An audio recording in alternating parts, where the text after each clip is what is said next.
Celia. Hi, my name is Lisa Olson and I live in Mesa, Arizona. And it's been quite a journey to get to Prescott today, and more importantly to get to where I am with cannabis.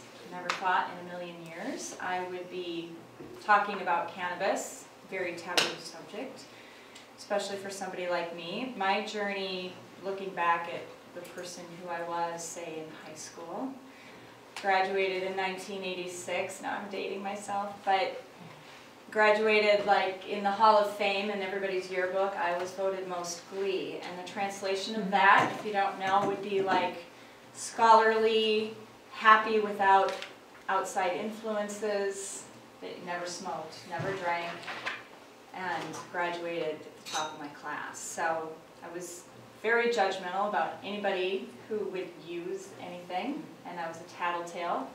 So, you know, I saw my sister after the football game having a cigarette and drinking a beer, and I made sure that Mom and Dad knew about that. So, I just want to apologize to the world for being one of those judgmental people. And I've become one of those very people that I would have judged. Who knew, right? Not only was I opposed to street drugs or illegal drugs, I was also opposed to synthetic drugs. My mom was an RN, and I heard plenty of stories growing up around the dining room table about how Western medicine can hurt our bodies. And so when I, years later, was married and began to have children, then those kids would be born at home because hospitals are bad. That was my motto. I had 5 kids, and they were all born at home, and there was no medicine involved whatsoever because I wanted the experience. And I did not want to be denied that rite of passage as a female to experience that. So, I'm a rule follower, sort of. Like most of my life is rule follower. And then there's this other piece of me that's a rebel. And that would be the scholarly piece, the person who likes to read about stuff and learn about things and apply it to my own particular circumstance. I don't think any person here should follow some protocol for a cattle call. And I'm thinking now about how my 5 children were never exposed to daycares, so I was not about to follow the CDC rule of vaccinating them. They were breastfed for too long, so they got all my antibodies, and being the researched person that I am, I knew there was no need to vaccinate them from the moment they took their first breath because they were getting my antibodies. But you have to be educated and scholarly to know that. So that's where you see the rebel in me beginning to find my own way. I'm also a school teacher, that's one of my hats, and I was a church musician for 25 years, paid staff. So there's a lot of room in churches for judgment, so I was honing that skill of judgment really well for all those years, but I was also, had this little rebellious piece. I won't get into how I left the church, but what I will say is there are 5 pillars of health, the way I look at health. You've got diet and nutrition, you've got exercise, sleep, stress, you want to limit stress as much as possible, and you've got spiritual and emotional well-being. Those are the 5 I can think of. I don't know if I'm leaving one out or mislabeling them for anybody, but when I chose to have 5 kids and be a teacher, someone should have talked to me about the stress piece because I had it in spades. And it would be no surprise, looking back on my life, that I would develop a chronic condition associated with stress, and that is multiple sclerosis. So that is my sidecar that Western medicine says will be with me forever. I don't believe that. Yay. I don't. But Western medicine tells me this, so I'll come back to that in a minute. For the first 3 years of living with that diagnosis, I said, yes, I'm not doing drugs. I understand what you're telling me I have, but I'm not going to do drugs for that. I don't care if they're prescribed. But I had multiple attacks, and of course you need steroids when you're paralyzed or blind or any of those things. So I did steroid treatments when I needed to.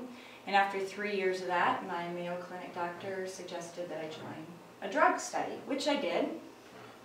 And that was fascinating because that's the scholarly piece I love to study and be a part of something that might help a lot of people. Well, that's why I'm here today about cannabis. But at that point in my life, I was looking at how this study could help myself and help other people. So I took a daily injection that was subcutaneous, Copaxone, and I took a weekly injection that was an intramuscular shot, Avonex.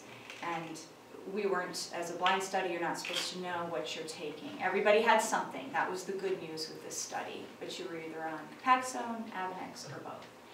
I was on Avonex. It's really hard to do a blind study with drugs that have profound side effects. So there were lots of drugs to compensate the one drug that I was on. I had to be on an antidepressant. I had to be on this is like your story.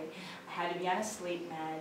I had to be on lots of Advil to offset the flu-like symptoms that come with Advil, or that come with Avonex.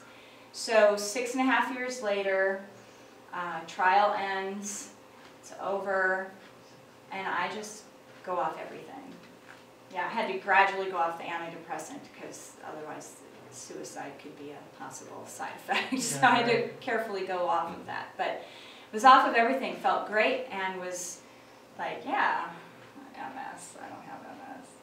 And 3 years later, I do something foolish, and I accept a job at the local elementary school in my neighborhood that we've been a part of for 15 years as a long-term emergency 5th grade substitute teacher. In the state of Arizona, this is another activist hat that I wear. You may or may not know where we stand, but we're 47th in the nation for what we fund per student in this state. It's a crime, what we do, in my opinion. We don't care about our children, and we don't care about our own future. Right now, we're 47th in the nation. July 1st is the new fiscal year. We will be 52nd in the nation. How is that possible with 50 states? Well, Puerto Rico and District of Columbia are figured into that statistic. We will proudly be 52nd in the nation. So when you turned on the boob tube in February and March and saw the protesters at the Capitol, I was a part of that. I was a part of making sure people got there. So how does that translate for teachers? It translates to chronic disease. We have a crisis in this state. There are long-term subs like me who are no longer certificated filling those positions like crazy in the state because no one will take those jobs anymore. They're leaving. Hundreds of teachers that aren't certified that are in the classrooms. And I'm one of them. I was certified years ago, but it lapsed as I was a stay-at-home mom. So the stress level that I experienced in the fall was through the roof. I spent 60 hours a week working with my students. 10 of my 27 kids are what I would call in crisis. Their parents are in jail, either one of them or both of them. They're sleeping on the couch at Grandma and Grandpa's house because their parents are considered unfit. They're in the care of CPS. They're borderline homeless. They slept at my house. Is that legal? No, it's not legal, but that's what teachers do if they care. So I had that. I had a child, a 5th grade student who was cutting. I discovered that she was cutting herself in class. She had gotten the razor, yeah. She'd harvested the razor from her pencil sharpener. Yeah, but remember, in our state, starting next year, we won't have counselors at our schools. So, I know, it's just, this is the reality we've created. So I know I'm digressing quite a bit, but I want you to feel my sense of stress of what I was dealing with in the fall. And I haven't even finished the crisis stories, but I don't need to. You've got a picture of it. So by October, I went to the principal and I said, I can't stay the whole year. I need to finish this out December 19th with Christmas break, or I'll be in a wheelchair in the spring because I can feel what's happening. And she understood. And so she said, okay, December 19th, that's when your contract was written for anyway. I was hoping you'd stay the whole year, but we'll just call it quits then. And at that time, I had started re-entering the world of drugs, going back on synthetic prescribed medications. Even though Western medicine says this is your lifelong sentence, and these are the drugs you're going to have to be on the rest of your life, you've got to come see us every 60 days. You've got to pay that copay and leave work or whatever else and get here to see us to get a new prescription written. That's the way it works. So my next time in the doctor's office, same doctor's office, 21 years, I go in January and I say, I need my prescription refilled. And I thought I was 5 minutes early for my appointment. I was 10 minutes late and they wouldn't take me. My prescription had run out. I was 2 days off of my muscle relaxer. I had seen the massage therapist the night before. For 2 hours I laid on the table. This is the very next day and I'm in so much pain I can hardly move. And the receptionist says, you have to come back another time.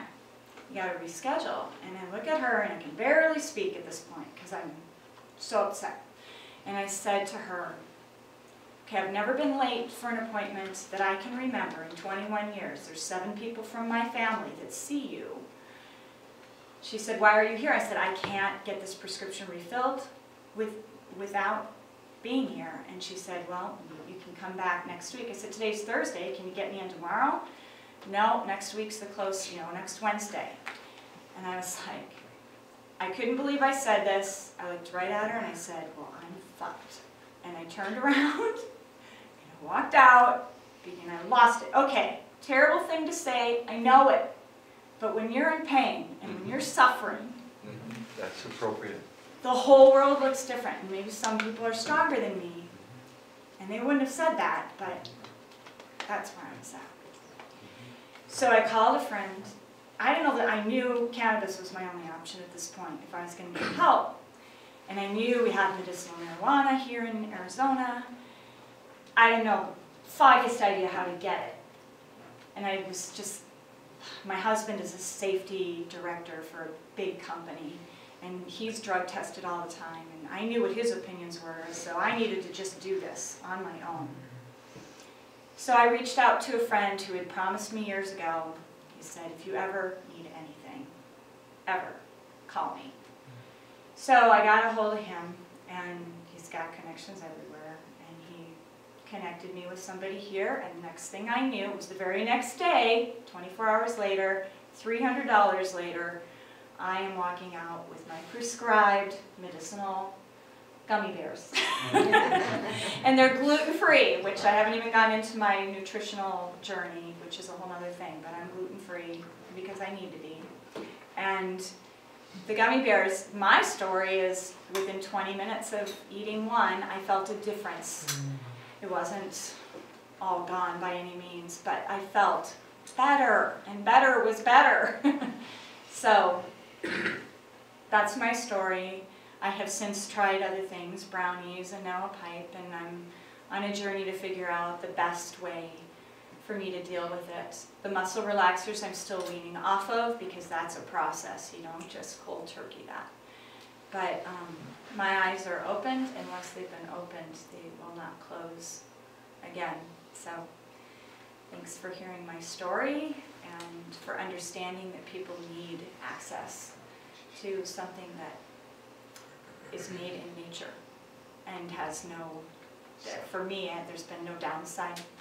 No downside. I can sleep better. When I sing, my larynx drops. It's relaxed and open. And when I breathe, my lungs just get, I don't know, I had mild asthma, and it just, that goes away. So there were all these things I didn't expect in addition to helping the muscle spasms. That's my story. Thanks.